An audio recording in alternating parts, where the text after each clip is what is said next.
ஏன் இதயத்தை எடுத்து வைங்க டாக்டர். அவன் ஏன் காதலி டாக்டர்?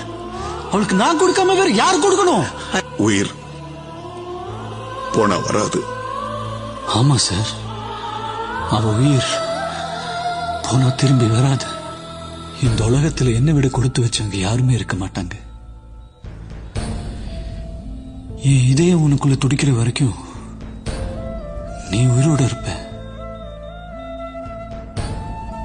என் இதய துடிப்பு என்னைக்கு நிக்குதோ அந்த நிமிஷம் மரணம் கூட நம்ம 2 பேருக்கு ஒரே நேரம் தான். நீயும் அழக்கூடாது. இதை விட நமக்கு என்ன வேணும்? உன் கண்ணில இருந்து ஒரு துளி கண்ணீர் வந்தா கூட உயிர் நான் செத்து போயிட்டுதான் அர்த்தம். நீ கண்ணை திறந்து பார்க்கும்போது நான் எதிர இருக்க மாட்டேன்.